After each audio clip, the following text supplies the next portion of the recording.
हो येतोय. गलद्दानगण्डं मिलद्भृङ्गखण्डं चलच्चारुशुण्डं जगत्त्राणशौण्डं लसद्दन्तकाण्डं विपद्भङ्गचण्डं शिवप्रेमपिण्डं भजे वक्रतुण्डम् अहं निर्विकल्पो निराकाररूपो विभुर्व्याप्य सर्वत्र सर्वेन्द्रियाणां सदा मे समत्वं न मुक्तिर्न बन्धः चिदानन्दरूप शिवोऽहं शिवोऽहम् चिदानन्दरूप शिवोऽहं शिवोऽहम् गुरुर्ब्रह्मा गुरुर्विष्णुः गुरुर्देवो महेश्वरः गुरुः साक्षात् परं ब्रह्म तस्मै श्रीगुरवे नमः। ब्रह्मानन्दं परमसुखदं केवलं ज्ञानमूर्तिं द्वन्द्वातीतं गगनसदृशं तत्त्वमस्यादिलक्ष्यम् एकं नित्यं विमलमचलं सर्वधी साक्षिभूतं भावातीतं त्रिगुणरहितं सद्गुरुं तन्नमामि। श्री सद्गुरुनाथ महाराज की जय।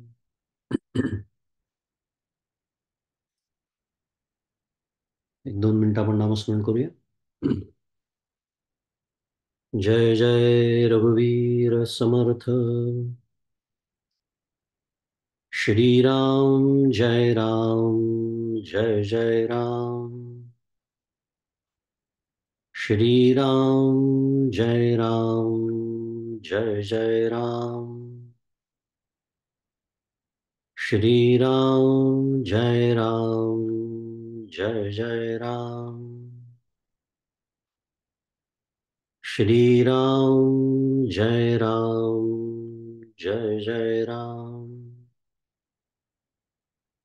श्री राम जय राम, जय जय राम। श्री राम जय राम, जय जय राम। श्री राम जय राम, जय जय राम।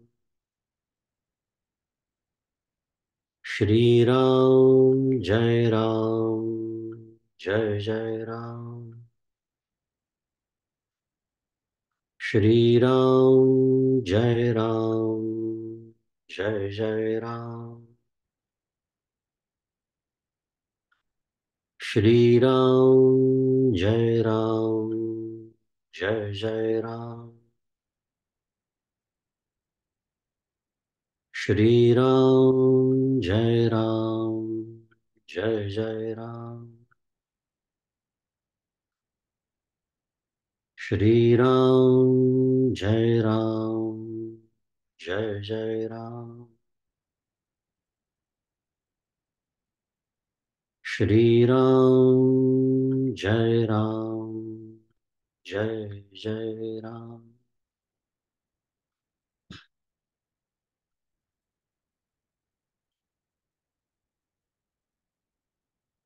प्रभु श्री रामचंद्र भगवान की जय।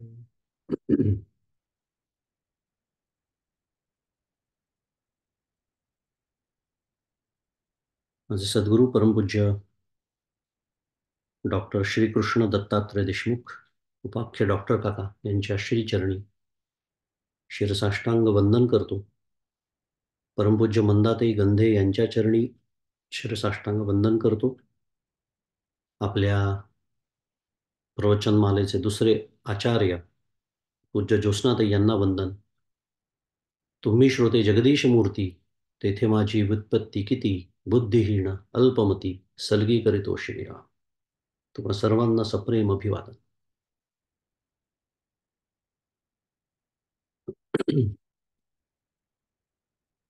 साधारण 1 महिन्याच्या खंडानंतर आज आपण पुन्हा भेटतो आहोत. या विवेक चूडामणी या प्रवचन मालेमध्ये.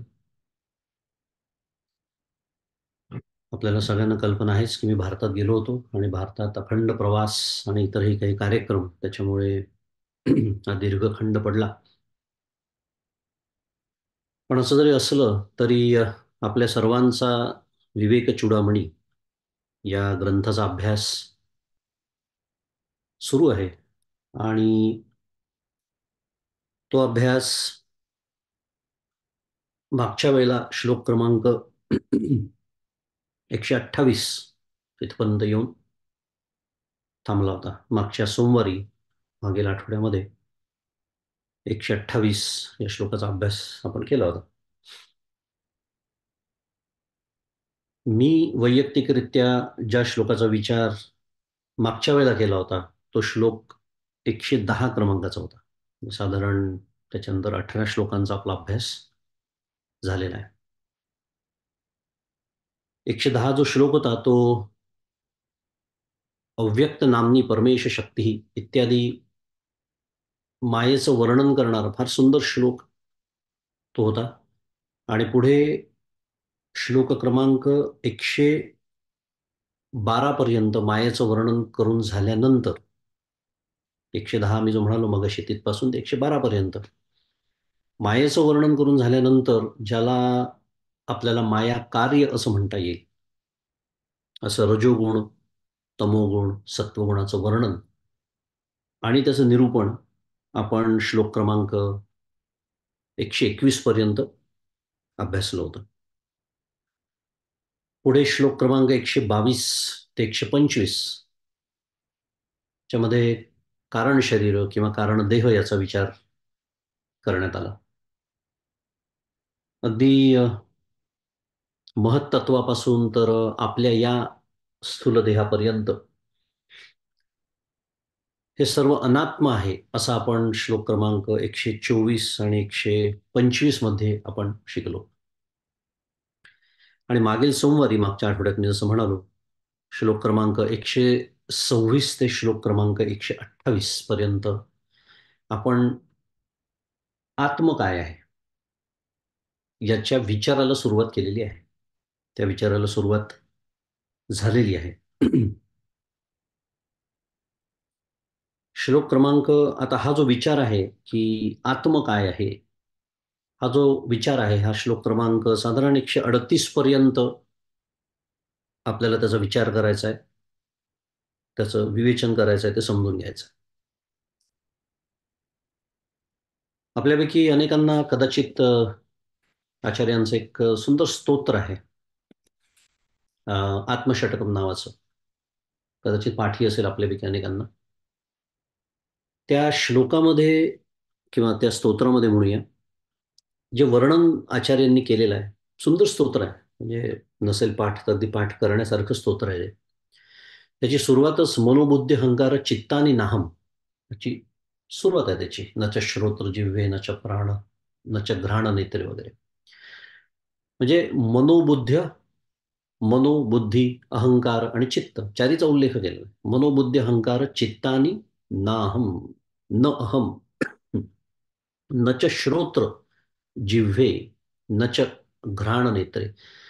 त्याच्या पुढच्या श्लोकामध्ये न च प्राणसंज्ञो न वै पंचवायुर. त्याच्या पुढच्या श्लोकामध्ये न द्वेष रागो न मे लोभ मोहो. पुढे न मृत्यू न शंका न मे जाती भेद वगैरे वगैरे. आत्मषटकम त्या शीर्षकातच आलं की 6 श्लोकांचं हे छोटंसं स्तोत्र आहे. त्यातले जे पहिले 5 श्लोक आहे त्याच्यामध्ये आचार्यांनी काय सांगितलं, म्हणजे मी हे सगळं उल्लेख का करतोय, तर मी काय नाही हे सांगितलं.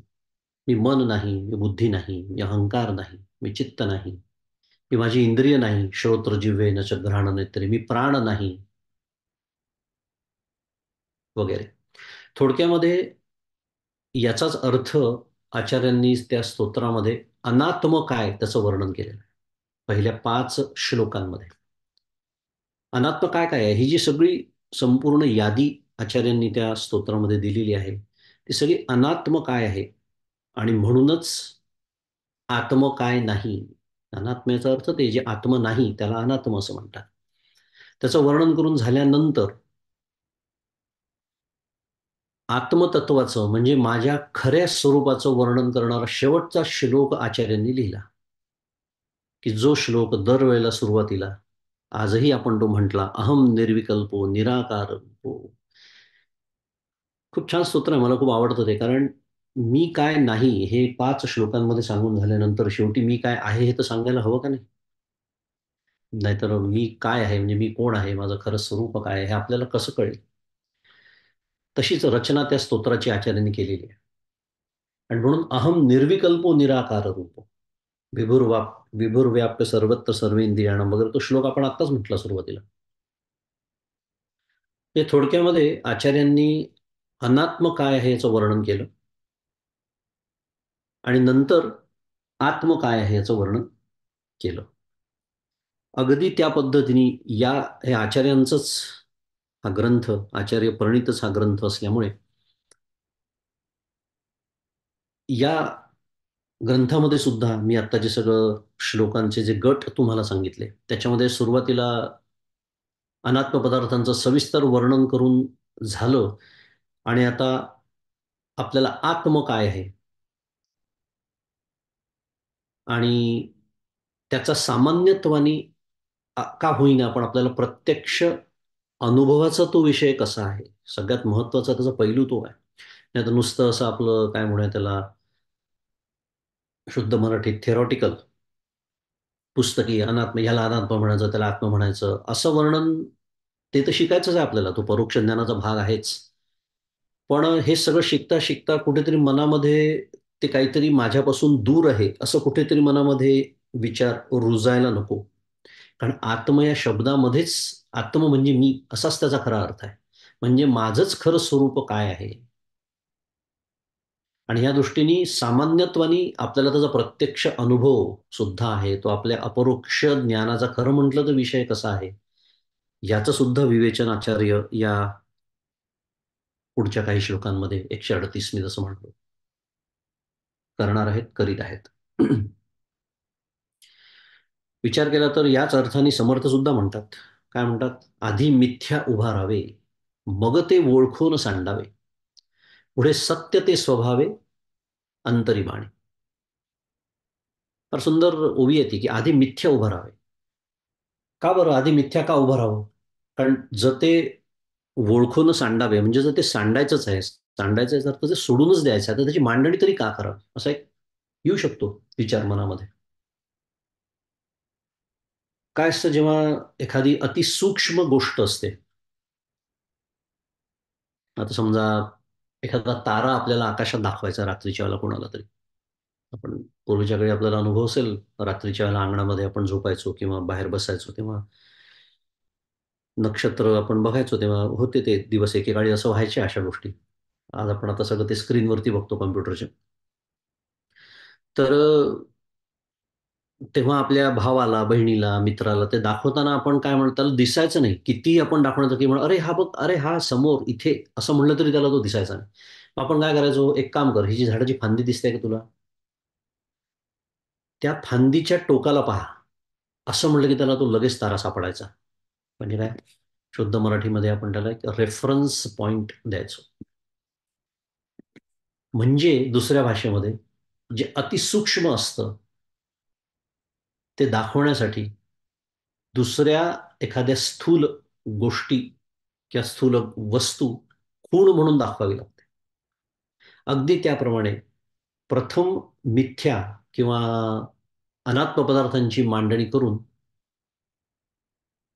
आपल्या स्थूल अनुभवांना जमेस धरून सगळ्यात महत्त्वाचं आहे.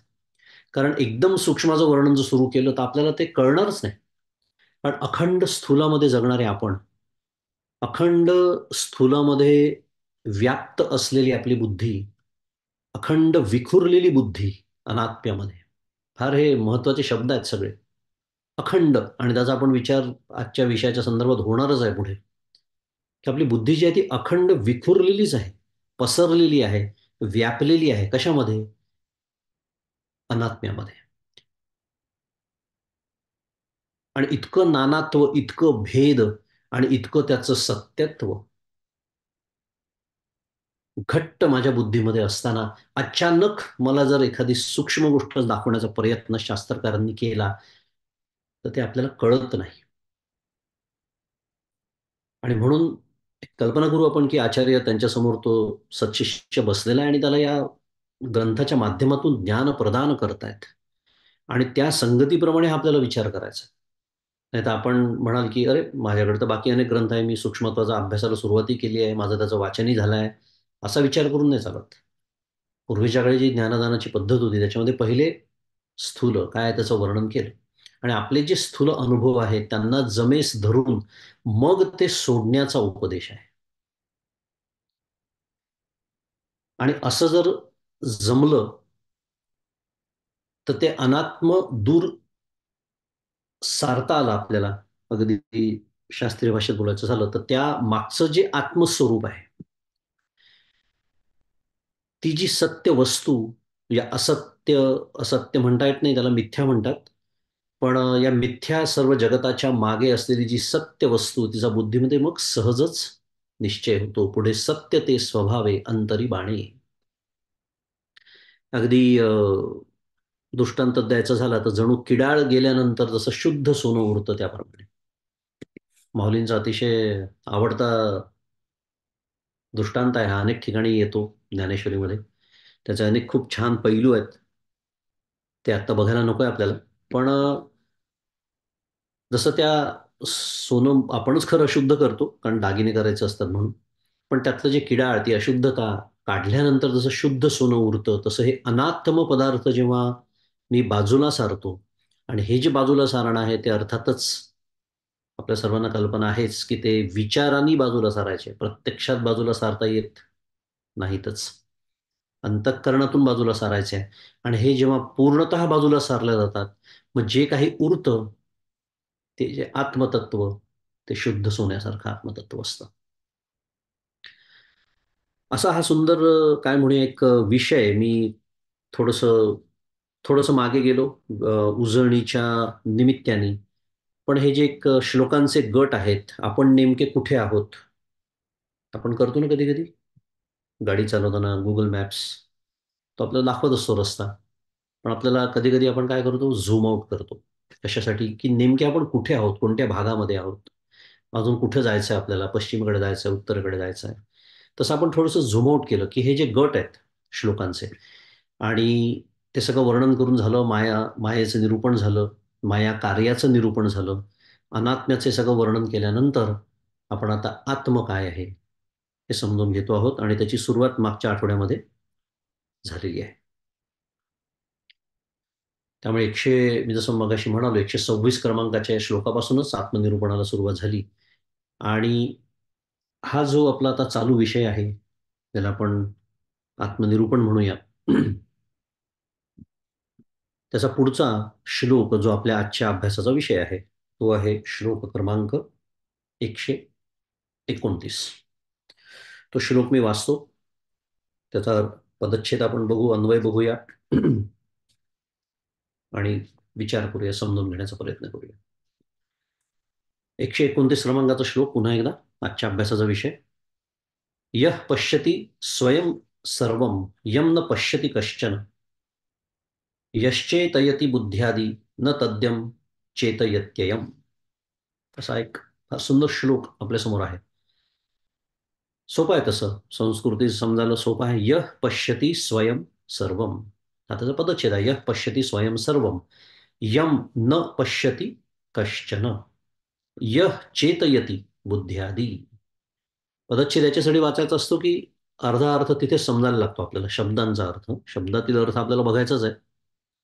पण शब्दाचा अर्थ आहे, की यः चेतयति बुद्ध्यादि न तत् यं चेतयति अयम्. असा त्याचा पदच्छेद आहे. त्याचा अर्थ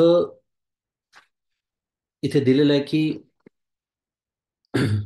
जो सर्व म्हणजे जड प्रपंचाला आता यः पश्यति स्वयं सर्वं हे जे पहिलं अर्धचरण आहे म्हणूया. यः म्हणजे जो पश्यती स्वयं सर्वम, सर्वम आधी घेतलाय त्यांनी शब्द, अर्थात अन्वय लावताना सर्वम म्हणजे सर्व, म्हणजे ह्या जो जड प्रपंच आहे तो स्वयं म्हणजे स्वतः, इतराच्या अधीन न होऊन असा अर्थ इथे दिलेला आहे. आणि पश्यती म्हणजे पाहतो. पण पुढे जे म्हटलंय ना, यम न पश्यती कश्चन, म्हणजे ज्याला कोणीही पाहत नाही. पुढे म्हटलंय यह चेतयती बुद्ध्यादी, म्हणजे जो बुद्धी, आणि बुद्ध्यादी म्हणजे बुद्धी आणि आदी, बुद्धीचा उल्लेख केलाय, उपलक्षण म्हणा किंवा त्याच्याबरोबर बाकी सगळे कोणते, तर म्हणजे प्राण आहे, इंद्रिय आहे, इत्यादिकांना काय करतो तो, तर आपली सत्ता स्फूर्ती देऊन, ते कंसामध्ये त्यांनी तिथे दिलेलं आहे, प्रकाशित होण्यास समर्थ करतो. चेतयती म्हणजे प्रकाशित होण्यास समर्थ करतो. आणि न तत् यम चेतयती अयम, आणि ज्यास ती बुद्ध्याधिक प्रकाशित नाहीत, म्हणजे त्यांना त्याचा अनुभव येत नाही, तो हा अहम प्रत्ययाचा विषय चेतनात्मा आहे. असा याचा एकंदरीत पदच्छेद आणि अर्थ. आणि पुढे असं म्हटलं की सर्वांना प्रकाशित करणारा चेतनात्माच आहे, पण त्याला प्रकाशित करणारा कोणीही नाही, असं इथे त्याचा अर्थ दिलेला आहे. आत्मतत्वाचं वर्णन मी जसं म्हणालो सुरू आहे, आणि एक छान त्याला स्वरूप लक्षणच म्हणता येईल. असं स्वरूप लक्षण करताना त्याच्या त्याचं स्वरूप लक्षण काय आहे, त्याला कोणता शब्द आहे तो आपण बघूया, पण हा अर्थ आपल्या समोर आहे.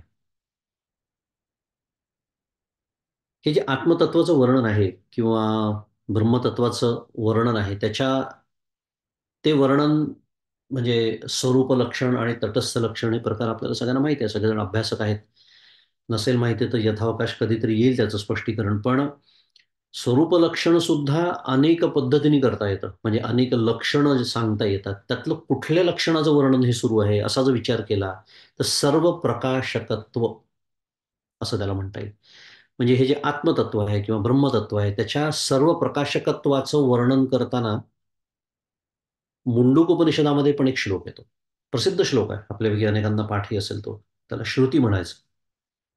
ती श्रुती, न तत्र सूर्यो भाती न चंद्र तारकम नेमा विद्युतो भांती कुतोयम अग्निः तमेव भांतम अनुभाती सर्वम तस्य भासा सर्वमिदम विभाती. अतिशय अप्रतिम अशी श्रुती मुंडक उपनिषदातली काय सांगते आपल्याला, न तत्र सूर्यो भाती, न तत्र, तत्र म्हणजे तिथे, तिथे म्हणजे कुठे, तर आत्मस्वरूप ब्रह्मामध्ये काय होत नाही, न तत्र सूर्यो भाती, सूर्य प्रकाशित होत नाही, न चंद्र तारकम, न चंद्र न तारे, नेमा विद्युतो भांती, म्हणजे तिथे वीज सुद्धा चमकू शकत नाही.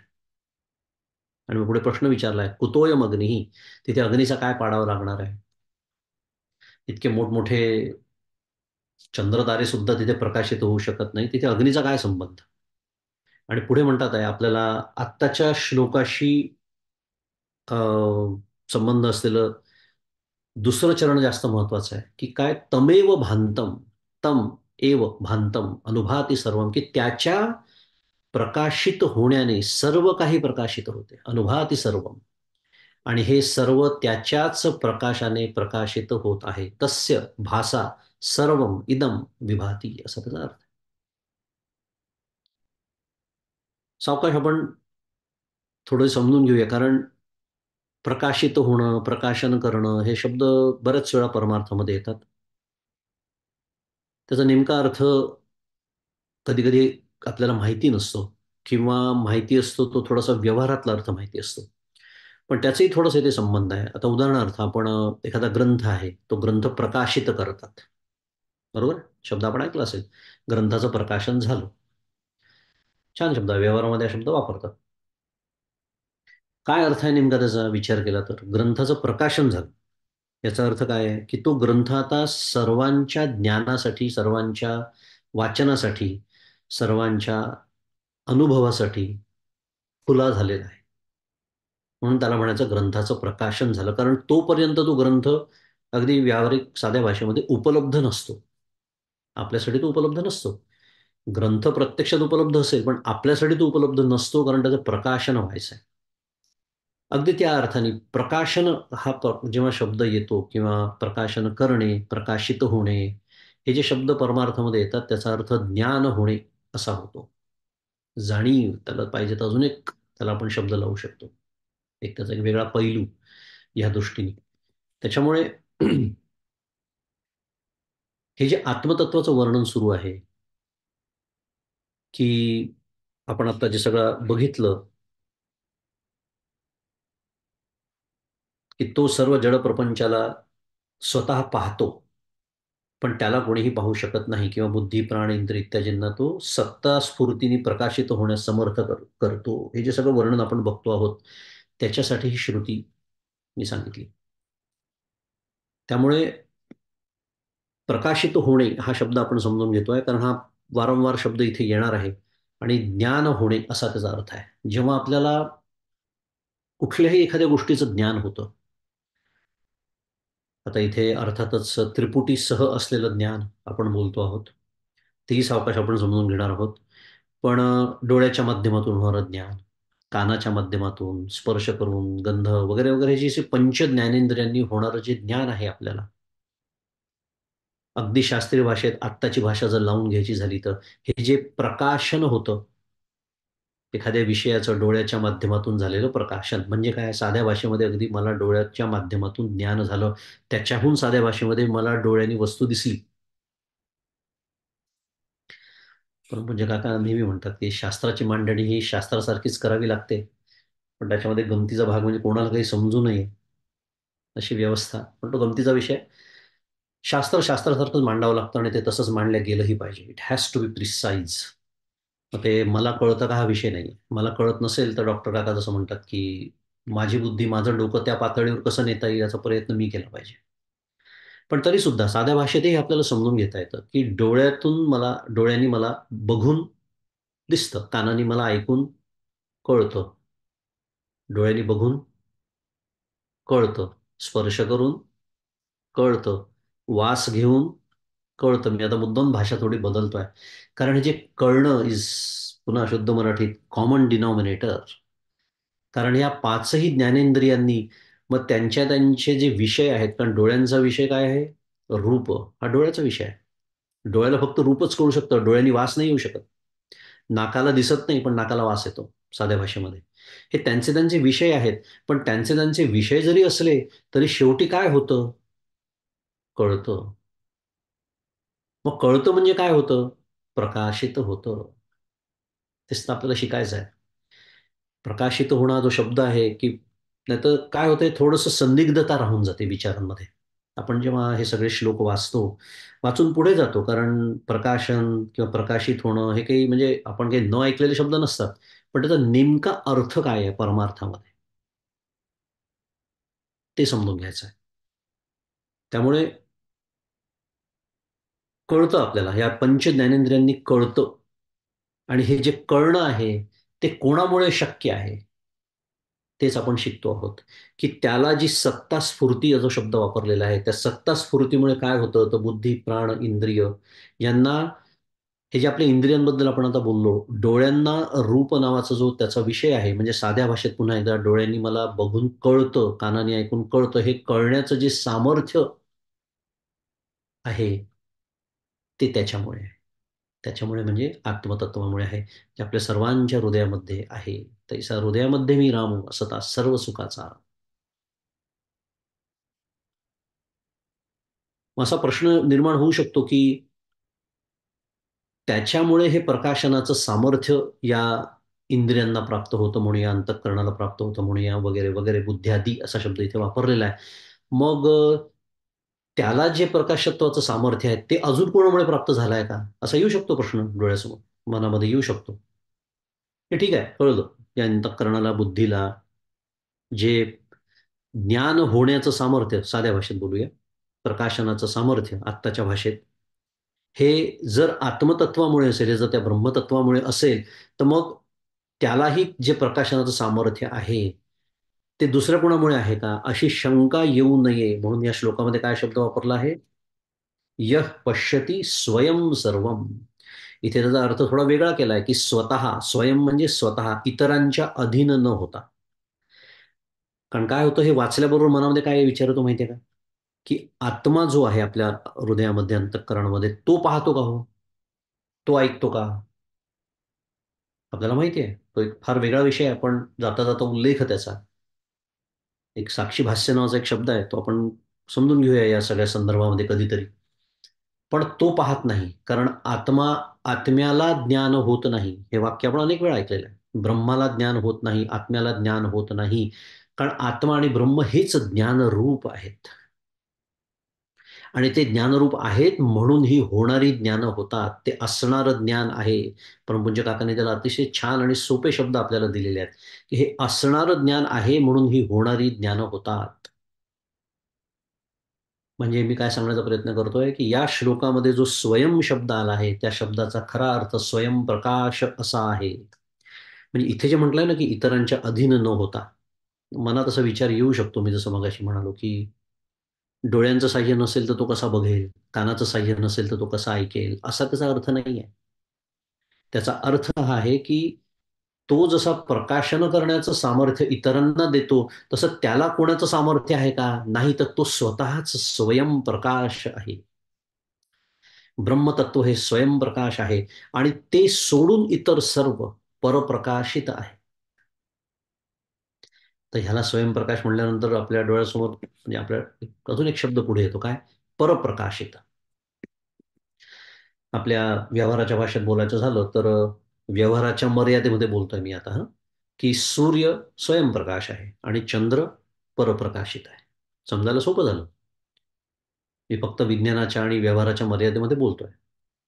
सूर्य काय आहे? स्वयंप्रकाश आहे आणि चंद्र परप्रकाशित आहे. कारण आपल्याला विज्ञान काय सांगतं? सूर्याची किरणं परावर्तित होऊन आपल्यापर्यंत पोहोचतात, म्हणून आपल्याला चंद्र प्रकाशमान आहे असं वाटतं, पण तो परप्रकाशित आहे. जर सूर्य नाहीसा झाला काही कारणाने, तर चंद्र प्रकाशित राहील का? नाही. याला म्हणायचं परप्रकाशित. अनुदीप्यते. आचार्यांचा शब्द आहे त्याला. अनुदीप्यते म्हणजे काय? तत्तमेव परमेश्वरम स्वतो भारूपत्वाद भांतम असं आचार्य म्हणतात त्यांच्या भाष्यामध्ये, की तो परमेश्वर प्रकाशित झाल्यानंतर त्याच्या मागे प्रकाशित होणारे हे सर्व जग, असा त्याचा अर्थ आहे. अनुदीप्यते. अनु म्हणजे पाठीमागे येणारं. त्याच्यानंतर, त्याच्या मागे प्रकाशित होणार. उदाहरणार्थ एखादा आता समजा निखारा असतो. आपल्याला माहिती आहे निखारा, कोळसा जेव्हा तापवला जातो, लाल बुंद होतो, तेव्हा त्याला निखारा असं आपण म्हणतो. मग तो आपल्याला उष्णता देतो. त्यातनं आपण काय पाणी तापवू शकतो. ते पाणी पहिले थंड असतं. पण नंतर जेव्हा ते पाणी गरम होतं, तापतं, तेव्हा ते जसं आपल्याला चटका देण्यास समर्थ होतं. ते पाणीसुद्धा गरम होतं. पण त्या पाण्यामध्ये स्वयंभू सामर्थ्य आहे का आपल्याला चटका देण्याचं? किंवा त्या निखाऱ्यामध्ये सुद्धा तो जेव्हा नुसता कोळसा असतो, त्याच्यामध्ये स्वयंभू सामर्थ्य आहे का? नाही. तर तो जेव्हा अग्नी प्रज्वलित होतो आणि अग्नीच्या संयोगाने या दोघांना जसं ते सामर्थ्य प्राप्त होतं, ते प्रकाशमान होतात, स्वतः जाळण्याचं सामर्थ्य त्यांच्यामध्ये नाहीये. अगदी त्याप्रमाणे अनुदीप्यते. सर्वप्रथम तो प्रकाशित होतो. आता ही सुद्धा भाषा आहे बरं का. कारण होतो म्हणजे काय, आधी नव्हता का तो? तो अखंड प्रकाशमानच आहे. अखंड प्रकाशमान आहे. हे जग नव्हतं तरी ते आहे. जग आहे तरी तो प्रकाशमान आहे आणि जग एक दिवस नसेल, तरीही ते प्रकाशमानच आहे. आत्ताच मी म्हणालो, की आधुनिक विज्ञानाच्या दृष्टीने सूर्य स्वयंप्रकाश समजला जातो, मानलेला आहे. या दृष्टीने, की रोज सकाळी उठून सूर्याला आपल्याला पेटवावं लागतं का? त्या कोळशासारखं? नाही. ठीक आहे, आता त्याच्या प्रचंड स्फोट होत असतात. मग त्या स्फोटांमध्ये काय होतं आणि कोणते गॅसेस असतात, हे सगळे विज्ञानाचा तपशील सोडून दिला, तरी विज्ञान ज्याला स्वयंप्रकाश मानतं, तो सूर्यासारखा तारासुद्धा परप्रकाशित आहे, परमार्थाच्या दृष्टीने. कारण प्रकाशन याचा अर्थ ज्ञान असा जर धरला, तर तर कल्पना करू आपण. आपल्याला आज विज्ञान काय सांगतं, की there are billions of stars, trillions, not even billions, आणि अगणितच म्हणायला पाहिजे खरं. कारण पुन्हा शेवटी विज्ञान कुठे थांबतं? Known universe. So even they accept there is unknown universe. त्यामुळे आपल्याला माहिती असलेल्या विश्वाच्या पसाऱ्यामध्ये सुद्धा, पण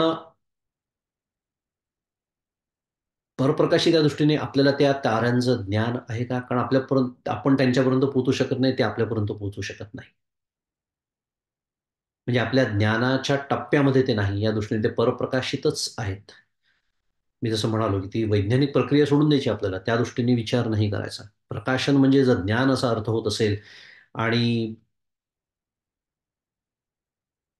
जर हे आत्मतत्व, ब्रह्मतत्व नसतं, आता ही बोलण्याचीच भाषा आहे. ते नाही, नसतं वगैरे भाषा संभवतच नाही त्याच्या बाबतीमध्ये. पण एक कल्पना करण्यासाठी म्हणून, तर याचं कुठल्याच गोष्टीचं आपल्याला ज्ञान होऊ शकलं नसतं. आणि एक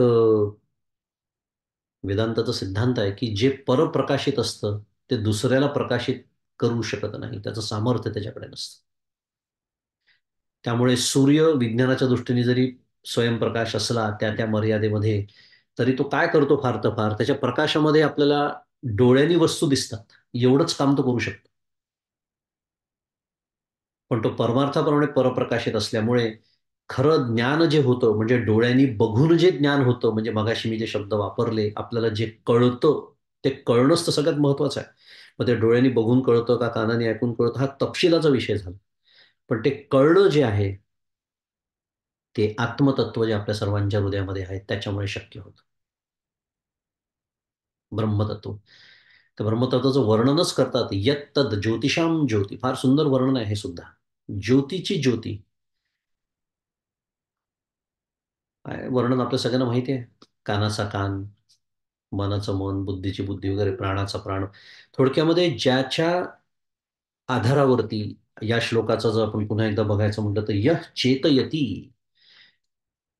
की जो चेतना देतो, प्रकाशाचं सामर्थ्य देतो या सगळ्या बुद्धी म्हणा, प्राण म्हणा, इंद्रिय म्हणा, या सर्वांना. यत् ज्योतिषाम ज्योती. जरा माहिती आहे ज्ञानेश्वरी मध्ये पहिलीच ओवी, अप्रतिम ओवी, ओम नमोजी आद्या, वेद प्रतिपाद्या, जय जय स्वसंवेद्या आत्मरूपा. काय म्हणते माऊली? ओम नमोजी आद्या, वेद प्रतिपाद्या. पहिलं चरण सोडून देऊ आपण, दुसरं चरणाचा जास्त विचार करू. जय जय स्वसंवेद्या आत्मरूपा. स्वसंवेद्या म्हणजे काय? ब्रह्म स्वसंवेद्य आहे. इथे जो आपण मगाशी शब्द वापरला ना, स्वयं, ते स्वप्रकाश आहे, ते परप्रकाशित नाही हे सांगण्यासाठी ब्रह्म स्वसंवेद्य आहे. म्हणजे अगदी शास्त्रीय भाषेत बोलायचं झालं पुन्हा एकदा, तर ते कोणत्याही प्रमाणाला विषय न होता प्रत्यक्ष रूपाने आहे. स्वसंवेद्याचा अर्थ असतो की कोणत्याही प्रमाणाला विषय न होता प्रत्यक्ष रूपाने जे असतं. कारण असं होऊ शकतं ना, मनामध्ये विचारू शकतो की आपल्याला माहिती आहे 9 प्रमाण आहे शास्त्रामध्ये सांगितलेली. त्या एकाही प्रमाणाला जर ते विषय होत नसेल, तर मग ते नाहीच का? येते शंका कधी-कधी मनामध्ये. मग ते बौद्धांचं जे तत्वज्ञान आहे, मग ते शून्य असेल का? शून्य म्हणजे नाही, काहीच नाही. नाही, प्रत्यक्ष रूप आहे, पण तरीही कुठल्याही प्रमाणाला ते विषय होत नाही. पण आपल्याला जोपर्यंत ब्रह्मतत्वाचं म्हणजेच परमेश्वराचं अज्ञान आहे, तेव्हा मात्र तो परमेश्वर, तेच ब्रह्मतत्व वेद प्रमाणाचा विषय होतं. म्हणजे त्या 9 प्रमाणांपैकी एक प्रमाण. पण ते का होतं? कारण मला अज्ञान आहे. उदाहरणार्थ आता आपण मगाशीच मुंडक उपनिषदातलं ती अतिशय सुंदर श्रुतीचा विचार केला. न तत्र सूर्यो भाती न चंद्र तारका वगैरे वगैरे. आता कल्पना करू, जर मुंडक उपनिषदाने जर त्या स्वयंप्रकाश ब्रह्माचं वर्णनच केलं नसतं, तर आपल्याला हे कळलं असतं का? कल्पना करा. जर वेदच नसते, भगवद्गीता नसती, ज्ञानेश्वरी नसती, दासबोध नसता, पंचदशी नसती, इत्यादी इत्यादी. हे जे शब्दांनी केलेलं वर्णन आहे, हे जर नसतं, आणि सगळे ग्रंथ जे आहे हे शेवटी उपनिषदांचं सार आहे भगवद्गीता. म्हणजेच वेदांत, हे सगळं वेदांवरती आधारित आहे. ज्ञान कुठून आलंय मुख्य? हे परमेश्वराचं निश्वासित कशाला म्हटलं जातं? वेदांना म्हटलं जातं. मग हे वेदांनी जर वर्णनच केलं नसतं, तर आपल्याला ते कळलं तरी असतं का? नाही. आणि म्हणून या दृष्टीने आपण अज्ञानी आहोत. आपलं अज्ञान गृहीत धरून परमेश्वर हा वेद प्रमाणाचा विषय होतो. किंवा अगदी एका आपल्या शिष्य म्हणून आपला विचार केला तर सद्गुरूंच्या मुखातून ते जे वाक्य येतं, शब्द प्रमाण म्हणतात त्याला. शब्द प्रमाणाचा विषय तो होतो. शेवटी वेद काय आहे? शब्दच आहेत. कारण वेद प्रमाण म्हणजे शब्द प्रमाण. या दृष्टीने ते शब्द प्रमाणाचा विषय होतो, पण परमार्थतः तो परमेश्वर किंवा ते ब्रह्मतत्व, ते आत्मतत्व कोणत्याही प्रमाणाला विषय होत नाही. 9 प्रमाणांपैकी. आणि म्हणूनच ते काय आहे? वेद प्रतिपाद्य आहे. ओम नमोजी आद्या वेद प्रतिपाद्या. वेदांनी सांगितलं म्हणून निदान आपल्याला कळतं, त्याच्याबद्दल बोलता येतं, वाचता येतं, त्याचं चिंतन करता येतं. परमपूज्य काका नेहमी सांगतात, की ब्रह्म किंवा आत्म्याचा विचार करताना असं असं जे आहे, आता त्याला पुन्हा काहीतरी बोलावंच लागतं. त्याला पदार्थ म्हणा, त्याला वस्तू म्हणा, वस्तू म्हणतातच त्याला परमार्थामध्ये. असं असं जे आहे ना, त्याला ब्रह्म म्हणतात. आणि पुन्हा ते असं आहे हे सांगणं उद्देशच नाही आहे. ते कसं नाही हे सांगण्यासाठी ते कसं आहे हे सांगावं लागतं. जाऊ द्या, तो अजून एक वेगळा विषय आहे. थोडक्यामध्ये या विषयाबद्दल बोलणं हे खूप कठीण आणि अत्यंत नाजूक असा हा विषय असतो. कारण जे कुठल्या प्रमाणाला विषयच होत नाही, त्याचं वर्णन आपण करतो आहोत. पण माझं अज्ञान गृहीत धरून माझ्यासाठी प्रमाण वेद म्हणून तो वेद प्रतिपाद्य आहे. पण मुळामध्ये ते काय आहे? स्वसंवेद्य आहे. आपला विषय जो मुख्य सुरू आहे, ते स्वसंवेद्य आहे. आणि जे स्वयंप्रकाश असतं, ते स्वसंवेद्य असतं.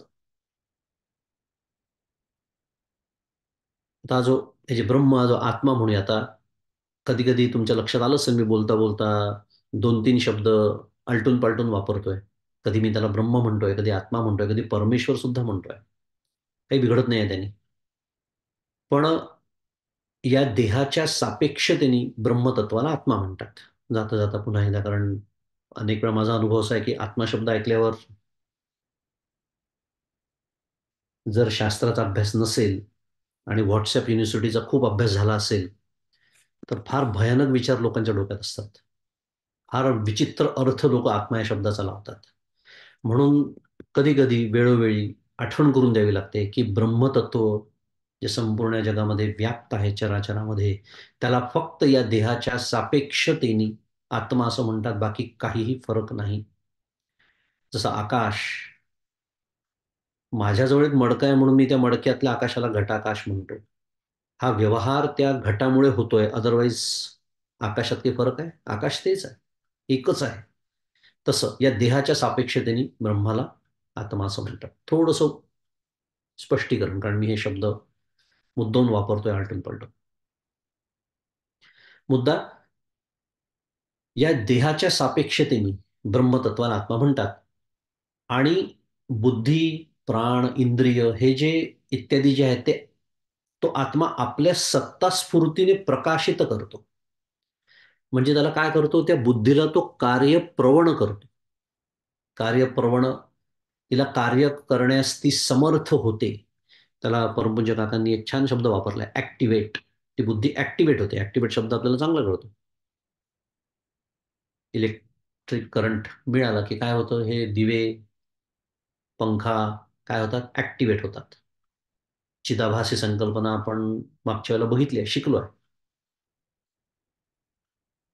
त्यामुळे कार्यप्रवण आणि सत्ता, सत्ता स्फूर्ती हा एक शब्द जरा थोडंसं समजून घ्यावा लागतो. सत्ता एक उदाहरण द्यायचं झालं तर, आत्ता मी भारतात गेलो होतो. तुम्हाला मगाशीच मी म्हणालो.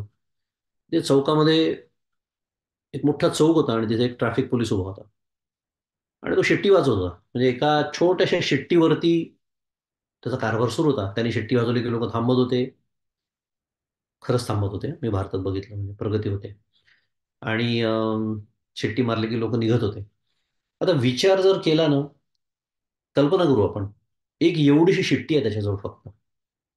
पण एवढं मोठे म्हणजे हजारो लोकं त्या तिथे सिग्नलपाशी थांबलेले आहेत. ते निघाले तर तो बिचारा एकटा काही करू शकेल असं विचार केला. त्या शिट्टीने काय होत आहे? त्याच्या एका शिट्टीवरती लोकं का थांबतात आहेत?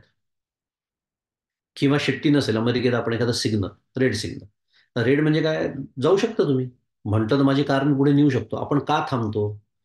कारण तो जो लाल दिवा आहे किंवा तो जो तिथे पोलीस उभा आहे, त्याची जी शिट्टी आहे, त्याच्या पाठीमागे एक फार मोठं सामर्थ्य उभं आहे. ज्याला आपण काय म्हणतो? शासनाची सत्ता. ती दिसतेय का? शासन नावाचं सगळे तिथे पदार्थ ठेवलाय का आणून चौकामध्ये, की ज्याच्याकडे बघून लोक थांबतात आहे? नाही. त्याच ती जी सत्ता आहे, त्याची स्फूर्ती त्या ट्रॅफिक पोलिसला मिळते शिट्टीच्या निमित्ताने. पण आपण त्या ट्रॅफिक पोलिसकडे बघतच नाही. आपल्याला शिट्टीच्या निमित्ताने आपल्याला कशाचं स्मरण होतं? शासनाच्या सत्तेचं. याचा अर्थ काय आहे, की मी जर नियम तोडला तर त्याला शिक्षा करण्याचं सामर्थ्य त्याला जे प्राप्त झालेलं आहे ते शासनाच्या सत्तेमुळे आहे. थोडं सत्ता या शब्दावरती, कारण सत्ता हा शब्द बऱ्याच वेळा येतो. सत्ता या शब्दाचे अजून काही पैलू आहेत, त्यानंतर आपण बघूया. पण आत्ताचा जो आहे तो हा महत्वाचा आहे. कारण ही सत्ता स्फूर्तीने ती जी बुद्धी आहे ना ती कार्यप्रवण होते, ऍक्टिव्हेट होते. आणि सर्व भूतांमध्ये आत्मरूपाने एक ब्रह्मतत्वच आहे. आणि म्हणून त्याला माऊलीने काय म्हटलं? आत्मरूपा शब्द वापरला आहे. ओम नमोजी आद्या वेद प्रतिपाद्य याचा आपण विचार केला. जय जय स्वसंवेद्य आपण समजून घेतलं. आत्मरूपा. आपल्या सर्वांच्या कारण बुद्धीचा विषय सुरू आहे. खरं विचार केला तर बुद्धी, प्राण, इंद्रिय हे सर्व माझ्याच देहातले घटक आहेत. म्हणजे माझ्याच देहाच्या सापेक्षतेने संदर्भामध्ये हे बोलणं सुरू आहे. आत्मरूपा. आणि ज्याच्या सत्तेवरती आपली बुद्धी कार्य करते, जे आपण आता वर्णन ऐकतोय या श्लोकाच्या संदर्भामध्ये, की ज्याच्या सत्तेवरती आपली बुद्धी कार्य करते, कार्यप्रवण होते, ऍक्टिव्हेट होते, मगाशीचे सगळे शब्द विचार केला तर त्याच बुद्धीच्या बळावर आपण एक साधक म्हणून तिलाच जे स्फूर्ती प्रदान करतं त्या तत्वाला आपण जाणून पाहतो. आहे की नाही? विचार करा. साधना करतो म्हणजे आपण करतो काय? फार सुंदर विषय आहे हा. बुद्धीचं फार मोठी भूमिका आहे, रोल आहे परमार्थामध्ये. आपण जे म्हणतो, आपण आता जे बोलतोय, मी जे बोलतोय, तुम्ही ऐकत आहात, आपण जे चिंतन करतोय, हे काय आहे? बुद्धीच्याच आधारे सुरू आहे की नाही? हो. पण ही बुद्धी कोणाच्या आधारावरती कार्यप्रवण होते? कोणाच्या आधारावरती मी बोलतोय? कोणाच्या आधारावरती तुम्ही ऐकत आहात? फार सुंदर. म्हणून म्हणलं, इतका हा असा दूर कुठला विषय नाही आहे. या प्रत्येक क्षणी आपल्या देहामध्ये ज्या घडणाऱ्या घडामोडी आहेत ना, त्यांच्याच बद्दल बोलतोय आपण. अं, विचारसागर रहस्य माहिती आहे आपल्या सगळ्यांना, फार प्रसिद्ध ग्रंथ आहे. त्या ग्रंथामध्ये सुरुवातीला इतर सर्व कुठल्याही पारमार्थिक ग्रंथामध्ये जसं मंगल केलं जातं, तसं मंगल केलेलं आहे. दोन तीन प्रकारचे मंगल आहेत. त्यातलं एक मंगल वस्तू निर्देश रूप मंगल केलेलं आहे. त्या मंगलामध्ये एक ओवी येते, फार सुंदर ओवी आहे, की जो आनंद सत्य प्रकाश विभू आणि आधार नामरूप असं. काय म्हणालो मी? खूप छान आहे. जो आनंद सत्य प्रकाश, म्हणजे विचार केला तर सच्चित आनंद, फक्त क्रम बदललेला आहे, हे सांगणं सुरू आहे. शब्द थोडे बदलले आहेत. जो आनंद सत्य प्रकाश, कारण वस्तुरूप म्हणजे निर्गुणाचं मंगल आहे. विभू आणि आधार नामरूपा असं. आधार, आता आपण तेच पाहतोय, सत्ता स्फूर्ती, आधार, प्रकाशन करण्याचं सामर्थ्य, त्याला आधारच म्हणतात, त्याला अधिष्ठान असं म्हणतात, अगदी शास्त्रीय शब्द पाहिजे असेल तर. पण त्याचं पुढचं चरण जास्त महत्वाचं आहे. बुद्धी न जाणे आणि जाणेही त्यास, तो अपार शुद्ध परमात्मा मीची असे. अशी ती पूर्ण ओवी आहे त्याच्यात. का बरं स्मरण झालं याचं? आपण काय समजून घेतोय? बुद्धीच्या आधाराने, बुद्धी ज्याच्या अधिष्ठानावरती कार्य करते आहे, ज्याच्याशिवाय ती कार्य करूच शकत नाही, त्याच बुद्धीच्या आधाराने आपण ते अधिष्ठान समजून घ्यायचा प्रयत्न करतो. म्हणून इथे जे वाक्य आहे ना, बुद्धी न जाणे आणि जाणेही त्यास, म्हणजे म्हटलं तर सरळ सरळ विरोधाभास आहे. जर आपल्याला, म्हणून तर परमपूज्य म्हणतात, ते नेहमी म्हणतात, की शब्दातील अर्थ कळला पाहिजे. शब्दाचा अर्थ जर मला कळला तर काय वाटेल? अरे, एक तर नक्की सांगा ना, बुद्धी त्याला जाणते असं तरी म्हणा, नाही तर बुद्धी त्याला जाणत नाही असं तरी म्हणा. दोन्ही कसं काय म्हणू शकता तुम्ही? ह्याच्यासाठी शब्दातील अर्थ समजून घ्या, की बुद्धी न जाणे हेही सत्य आहे आणि बुद्धी जाणे हेही सत्य आहे. त्याचं स्पष्टीकरण असं आहे, की अज्ञानाच्या आवरणाने आच्छादित असलेलं जे आत्मस्वरूपाचं आपलं ज्ञान आहे ते, किंवा जे आत्मस्वरूप आहे ते आता अज्ञानाने आच्छादित आहे. मला त्याचा अनुभव आहे का? नाही. म्हणजे मला अज्ञान आहे. कारण स्वरूपाचं अज्ञान, स्वरूपाचं विस्मरण यालाच अज्ञान माऊलीने म्हटलेलं आहे. आपुला आपण पेया विसरू जो धनंजया, तेची रूप या अज्ञानसी. आपल्याला माहिती आहे सर्वांना. त्यामुळे अज्ञानाच्या आवरणाने जोपर्यंत हे आच्छादित आहे आत्मस्वरूप माझ्यासाठी, त्याचं ज्ञान करून घेतेवेळी काय होतं, तर शास्त्रीय शुद्ध एक अंतःकरण वृत्ती असते आणि तिच्या व्याप्तीची तिथे जरुरी असते. का बरं असते? कारण त्या अंतःकरण वृत्तीशिवाय या अज्ञानाचं जे आवरण आहे ना, त्याचा नाश होणार नाही. आणि वृत्ती हा कशाचा विषय आहे? हा बुद्धीचा विषय आहे. आणि म्हणजे तिथे बुद्धीचं काम आहे. एका विशिष्ट टप्प्यापर्यंत बुद्धीचं काम आहे, म्हणून बुद्धी जाणेही त्यास. पण त्या बुद्धीमध्ये, त्या वृत्तीमध्ये काय व्याप्त आहे? आभासाची व्याप्ती आहे. त्याची मात्र जरुरी नाही.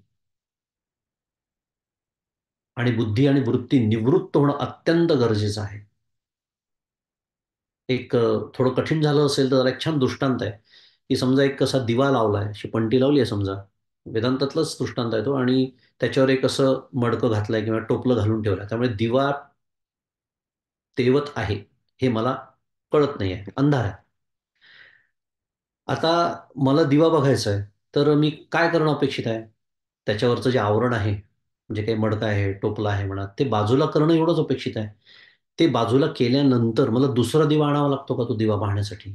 नाही. कारण दिवा स्वयंप्रकाश आहे. त्या पुन्हा व्यवहाराच्या मर्यादेमध्ये मी बोलतोय. हे जसं आहे तसं त्या बुद्धीमध्ये व्याप्त जो चिदाभास आहे, तो चिदाभास हा काय आहे? शेवटी आभास तो कशाचा आहे? त्या आत्मतत्वाचाच आहे. आणि तो आत्मतत्व कसं आहे? ते ज्ञानरूपच आहे. अगदी त्याला शास्त्रीय भाषेत सांगायचं तर तिथे वृत्ती व्याप्तीची गरज असते, फल व्याप्तीची गरज नाही. हे मोठे-मोठे शब्द आहेत. पण ते कधी-कधी सांगावे लागतात. कारण शास्त्रात अभ्यास करणारे खूप लोकं आहेत ऐकणारे. त्यामुळे त्यांच्या समाधानासाठी. वृत्ती व्याप्तीची गरज आहे, फल व्याप्तीची गरज नाही. अगदी शास्त्रीय भाषेमध्ये आत्मज्ञानकाली बरं का. आता हे आत्मज्ञानाचं वर्णन आहे. पण जेव्हा बाह्य पदार्थाचं वर्णन करण्यात येतं, की बाह्य पदार्थाचं जेव्हा मला ज्ञान होतं डोळ्याच्या माध्यमातून, पुन्हा कानाच्या माध्यमातून, पंच ज्ञानेंद्रियांनी मला जेव्हा बाह्य पदार्थांचं ज्ञान होतं, तेव्हा त्याचं वर्णन करताना केनोपनिषद म्हणतं, की "प्रतिबोध विदितम मतम अमृतत्वम हि विंदते. आत्मना विंदते वीर्यम, विद्यया विंदते मृतम." असा पूर्ण तो पुन्हा श्रुती आहे. काय सांगणं सुरू आहे? प्रतिबोध विदितम मतम, की बुद्धीच्या आधारे होणाऱ्या प्रत्येक प्रतीतीच्या मागे. मी एक-एक शब्द काळजीपूर्वक वापरतोय, पण आपला आत्ता चालू विषयाशी काय संदर्भ आहे ते नीट कळलं पाहिजे. आपण काय पाहतोय, की बुद्धी कार्यप्रवण ज्या तत्वाच्या आधारे होते, त्याच तत्वाला आपण बुद्धीच्या आधारे समजून घ्यायचा प्रयत्न करतो आहे. ते बुद्धीला कळतं असंही म्हणतात आहे, बुद्धीला कळत नाही असंही म्हणतात आहे. हा आपला चालू विषय आहे. त्यामुळे बुद्धीच्या आधारे होणाऱ्या प्रत्येक प्रतीतीच्या मागे काय आहे? अमृत तत्व म्हणजेच आत्मा आहे. म्हणजेच या श्लोकातलं वापरायचं झालं, काय म्हणूया, एक चरण तर यः चेतयति बुद्ध्यादी. हे जे इथे या श्लोकातच म्हटलेलं आहे, तेच आपण विचार करतोय. की या रीतीने काय होतं, की ते आत्मतत्वच बुद्धीला प्रकाशित करत आहे. आणि मग आपली बुद्धी इतर विषयांना प्रकाशित करते. म्हणजे काय? आपल्या बुद्धीच्या माध्यमातून इंद्रियांच्या साहाय्याने. एक थोडासा अवांतर विषय पण महत्वाचा आहे. आपल्याला एखाद्या गोष्टीचं जेव्हा ज्ञान होतं, तेव्हा इंद्रिय असलीच पाहिजे असा नियम आहे का? नाहीये. मी समजा बसलोय आणि मला एखादी स्मृती झाली आणि मला ज्ञान झालं. एखादा आठवला, एखादा दुःखद प्रसंग आयुष्यातला आठवला, दुःख झालं. कुठलं इंद्रिय याच्यामध्ये सहभागी आहे? कुठलंच नाहीये. त्यामुळे इंद्रिय शुद्ध मराठीत ऑप्शनल. पण बहुतांश वेळेला इंद्रिय असतात. म्हणून मी काय म्हणालो, बुद्धी इंद्रियांच्या साहाय्याने इतर विषयांना नंतर प्रकाशित करते. म्हणजे साध्या भाषेत आपल्याला जगाचं ज्ञान होतं. पण ते केव्हा होतं किंवा का होतं, त्याच्या मागे हे अमृत तत्व म्हणजे आत्मा म्हणजे ब्रह्म नावाचं तत्व आहे म्हणून. आणि त्याचं दुसरं चरणही खूप छान आहे, की आत्मना विंदते वीर्यम, की अमृतत्व म्हणजे आत्मज्ञान हे एकरूपत्वाने प्राप्त होतं. मगाशी म्हणालो, की हे सगळं ऐकता ना कुठेतरी मनामध्ये असं ते ब्रह्म, ते ब्रह्म, ते दूर कुठेतरी आहे का नाही, अरे तेच मी आहे. हे विसरून चालत नाही हं सारखं. हे विसरून चालत नाही. म्हणून तर तिथे वृत्ती व्याप्तीची गरज आहे. फलव्याप्तीची गरज का नाही? त्याच्याचसाठी आहे. कारण मुळात तेच मी आहे. त्यामुळे हे जे अमृत तत्व आत्मज्ञान हे एकरूपत्वानेच प्राप्त होतं, म्हणजे मला त्याच्याशी एकच व्हावं लागतं. आणि विद्येने काय होतं मग? अज्ञान निवृत्तीचं सामर्थ्य प्राप्त होतं. आणि अज्ञान निवृत्तीशिवाय ज्ञान नाही. आणि त्या अज्ञान निवृत्तीसाठी बुद्धी लागते, म्हणून बुद्धी जाणे असं. पण बुद्धीला ते कळत नाही, म्हणून बुद्धी न जाणे असं. म्हणजे बुद्धीला आत्मज्ञान शक्य नाही, पण बुद्धीशिवाय आत्मज्ञान शक्य नाही, हेही तितकंच सत्य आहे. असा त्या एकंदरीत स्वयं हा जो शब्द या श्लोकामध्ये आलेला आहे, त्याचा अर्थ स्वयंप्रकाशत्व म्हणजे काय? आत्मज्ञान होताना बुद्धी असं म्हणतात दुसऱ्या भाषेमध्ये, की ती त्या उंबऱ्यापर्यंत आपल्याला घेऊन जाते. थोडासा धक्का सुद्धा देते. पण तिला आतमध्ये प्रवेश नाही आहे. आणि म्हणून बुद्धी जाणे कुठपर्यंत? त्या उंबऱ्यापर्यंत. पण न जाणे, गर्भगृहामध्ये न जाणे, तिला प्रवेश नाही. कारण बुद्धी आहे याचा अर्थ काय आहे साध्या भाषेत? त्रिपुटी आहे. आणि त्रिपुटी आहे याचा अर्थ काय आहे? ज्ञानरूपता नाही आहे. ज्ञातृज्ञेय विहीन नुसदेची जे का ज्ञान. नुसदे केवळ ज्ञान अद्वैत.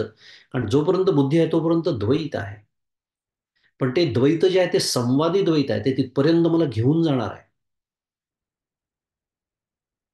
पण प्रत्यक्ष ते जे तत्व आहे ते स्वयंप्रकाश आहे. ते स्वसंवेद्य आहे. त्याचा अनुभव जो आहे तो एकरूपत्वानीच येणार आहे. तिथे वेगळं राहून अनुभव नाही. जोपर्यंत वेगळा आहे तोपर्यंत अनुभव नाही. आपण ज्याला आत्मज्ञान म्हणतो, स्वरूपाचं ज्ञान म्हणतो, परमेश्वराचं, तो अनुभव तिथे नाही. आणि ही जी सत्तास्फूर्ती तो बुद्धी प्राण इंद्रियांना देतो, प्रकाशित होण्याचं सामर्थ्य करतो, हे सर्व बाह्य ज्ञानाची जी एक काय म्हणूया सोय किंवा त्याच्या आधारे सत्तेच्या त्याच तत्वाच्या आधारे ते आहे, म्हणून हे सगळं. पुन्हा मगाशी परमपूज्य काकांचे सोपे शब्द पुन्हा एकदा वापरतो. असणारं ज्ञान आतमध्ये आहे, म्हणून हे होणारं ज्ञान मला होतं. फार सुंदर शब्द वाक्यरचना आपल्याला परमपूज्य काकांनी दिलेली आहे. असणारं ज्ञान, ज्ञानरूपता, तो ज्ञानरूप आत्मा आतमध्ये आहे. प्रतिबोध विदितम मतम अमृतत्वं विंदते. आता ह्या श्लोकाचा एक शेवटचा भाग आहे. त्याच्यामध्ये तो हा अहम प्रत्ययाचा विषय चेतनात्मा आहे असं म्हटलेलं आहे.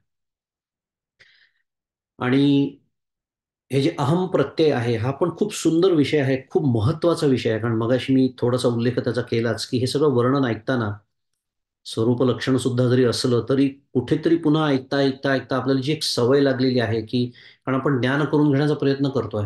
आणि ज्ञान करून घेणं म्हणजे ती ज्ञेय वस्तू माझ्यापेक्षा वेगळीच असली पाहिजे, ही जी एक व्यवहारातली सवय नकळत कुठेतरी अंतःकरणात स्थिरावते.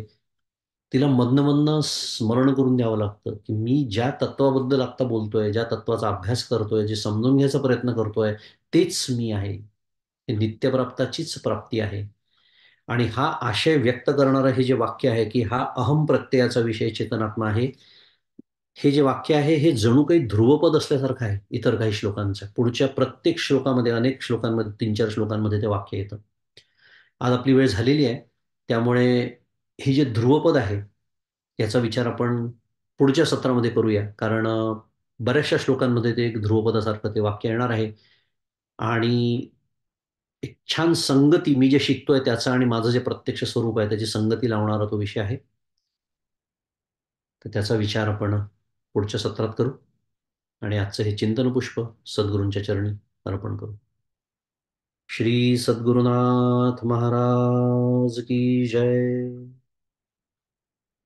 जय जय रघुवीर समर्थ.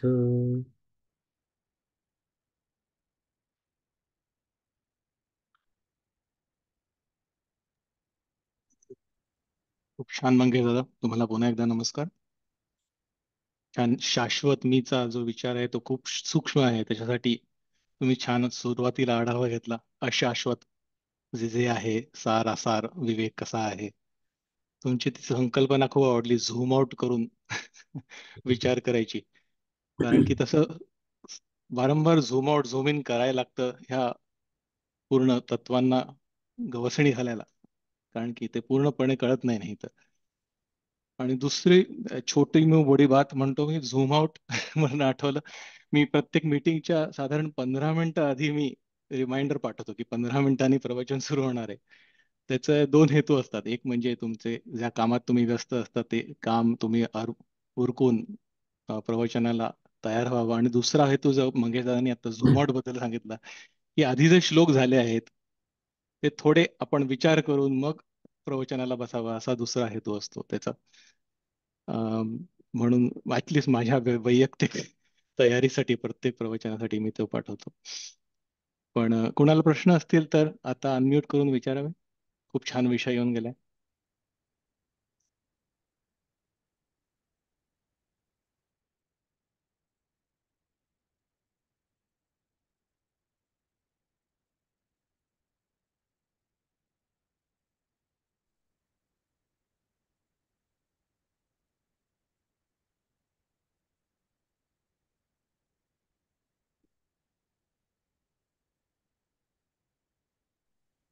थांबूया. मंगेश संतोष दादा, तुम्ही. नसतील तर हा, बोला. बोलू का? होय होय, विचारा. काही काही प्रश्न नसेल तर मग फक्त मला एकच नमस्कार करायचा होता आणि एका ओवीतून मनोगत व्यक्त करायचं होतं. स्तुती काही न बोलणे, पूजा काही न करणे, सन्निधी काही न होणे, तुझी ये ठाई. रामकृष्ण हरी. रामकृष्ण. दादा एक प्रश्न होता, हो. विचारू का? आपण बुद्धीच्या द्वारे जाणण्याचा जो प्रयत्न करतो त्यालाच बुद्धियोग असं म्हणतात का?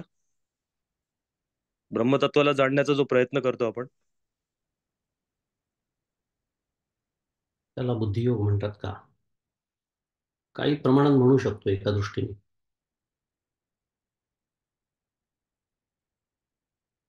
एका दृष्टीने म्हणू शकतो, कारण तो बुद्धियोग भगवंत देतो असं भगवद्गीतेचे वर्णन आहे.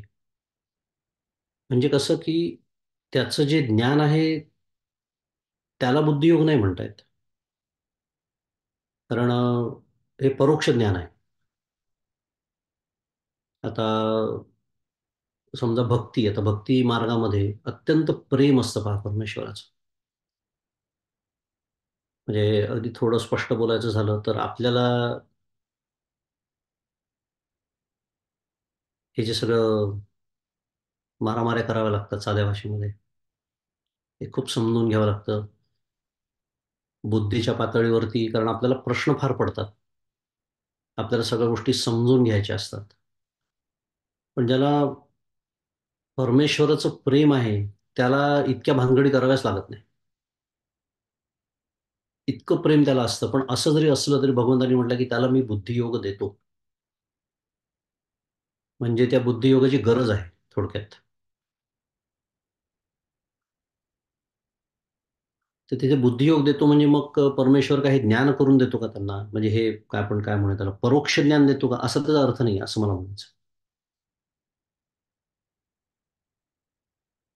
तर तिथे उलट असं म्हणता येईल की बुद्धीची निवृत्त व्हावी लागते, असाच त्याचा अर्थ घ्यावा लागेल आपल्याला.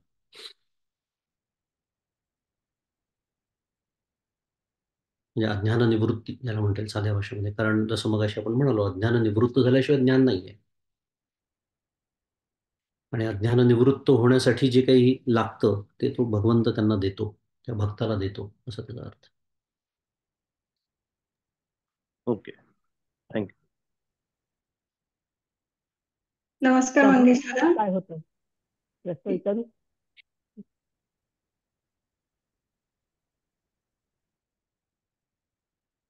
विचार. कोणीतरी अजून विचारत होतं ना, म्हणून मी थांबले. ओके, मी विचारते.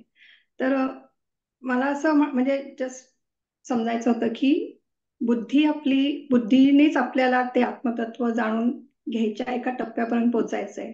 आणि आता आपण पर्यंत जे काय आपण शिकत आलो की अंतःकरण शुद्धी, साधन चतुष्टाय, हे सगळं जे आपण शिकत आलोय त्या मार्गे आपली बुद्धी एका त्या विवेक बुद्धी म्हणा, म्हणजे सगळं त्या स्टेजेस मधनं जाऊन आपली बुद्धी त्या कपॅसिटी पर्यंत पोहोचू शकते. पण त्यानंतर सद्गुरु कृपेशिवाय तुम्हाला ती पुढे घेता येत नाही. हे जनरल असं माझं जे समजलं ते बरोबर आहे का? बरोबर. कारण साधन चतुष्टय संपन्न असा शब्द तुम्ही वापरला, त्याच्यामध्ये जे दोष असतात आपल्या बुद्धीमध्ये, मल आणि विक्षेप आणि आवरण, असे 3 दोष सांगितले जातात. तर मल हा दोष बुद्धीचा आहे किंवा विक्षेप, चांचल्य हा एक दोष आहे. तर तिथपर्यंत हे साधन चतुष्टय संपन्नता आपल्याला कामात येते. तिथेच बुद्धीचं काम आहे. सगळं समजून घेणं, तशी साधना करणं, तसं होतंय का नाही याची काळजी घेणं वगैरे वगैरे. पण शेवटी ते जे आवरण दूर करणं आहे, तिथे सद्गुरू कृपा, आणि म्हणून तर सद्गुरूंचं महात्म्य अत्यंत आहे, ते याच दृष्टीने आहे. त्यांची कृपा प्राप्त झाल्याशिवाय परमपूज्य काका त्याला छान मांडणी करतात की 99% आपल्यालाच करायचं आहे. 1% त्यांनी स्वतःकडे राखून ठेवलं. तर स्वतःकडे त्यांनी म्हणजे सद्गुरू म्हणा, परमेश्वर म्हणा. आणि काकांचं ते अजून एक वाक्य फार महत्वाचं आहे की त्या 1% शिवाय त्या 99% अर्थ नाही. म्हणजे करायचं आपल्याला 99%, पण तो 1% अत्यंत महत्वाचा आहे. याचं कारण आहे की जोपर्यंत आवरणाची निवृत्ती नाही, तोपर्यंत ज्ञान नाही, तोपर्यंत अनुभव, ज्याला आपण म्हणतो स्वरूपानुभूती नाही. तुमचा विचार अगदी योग्य आहे. थँक्यू. नमस्कार. विचारू का? हो. समाधीकाली आपल्याला, म्हणजे ज्यांना समाधी लागते त्यांची आवरण निवृत्ती होते का? समाधीकाली आवरण निवृत्ती होते का? आवरण निवृत्तीशिवाय आता काय आहे, त्याच्यामध्ये खूप सूक्ष्म बारकावे बरेच आहेत. आपण कोणत्या समाधीबद्दल बोलतोय? सविकल्प आहे का, निर्विकल्प आहे का, संप्रज्ञात, असंप्रज्ञात, अजून नाव आहेत त्याला. त्याचे पुन्हा 2-2 उपप्रकार आहेत. शब्दानुविद्ध, शब्दानुविद्ध वगैरे. ते हे सगळं, या सगळ्याचा विचार करावा लागतो, कारण खूप सूक्ष्म पदर तिथे आता उलगडावे लागतात आपल्याला. आणि मी का बोलतोय तर अष्टांग योगाची जी समाधी आहे त्याच्यामध्ये द्वैताचं सत्यत्व जात नाही, अशी कल्पना करूया आपण. की म्हणून म्हणालो खूप गोष्टी गृहीत धराव्या लागतात त्याच्यात. पण असं गृहीत धरू की लागली आहे, निर्विकल्प समाधी लागली. आणि म्हणून परमपूज्य काका आपल्यासमोर जे एक काय म्हणूया ध्येय ठेवतात, ते बाध समाधीचं ठेवतात. अल्टिमेट समाधी ज्याला म्हणतात, की यत्र यत्र मनोयाती तत्र तत्र समाधया. ही जी समाधी आहे त्याला म्हणायचं बाध समाधी, की ज्याच्यामध्ये आपल्याला समाधी म्हटल्यानंतर जे चित्र डोळ्यासमोर उभं राहतं, मांडी घातलेले, डोळे मिटलेले, कुठेतरी बसलेले कोपऱ्यामध्ये, असा त्याचा अर्थ नाही. ताठस्थ या नाम समाधी ती मूर्खांची परमावधी, असं एकनाथ महाराजही म्हणतात.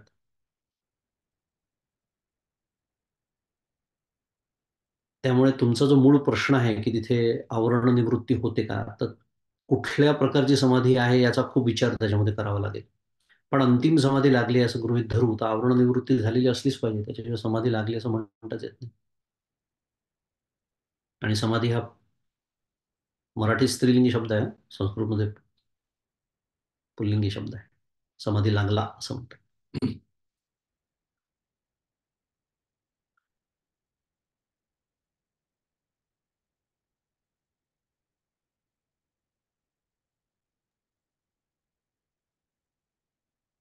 आणखीन काही प्रश्न नसतील तर थांबू.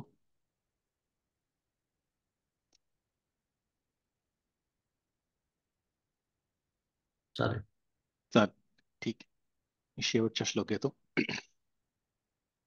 व्हावी पूर्ण कृपा गुरु मजवरी, प्रार्थित भावे तुला.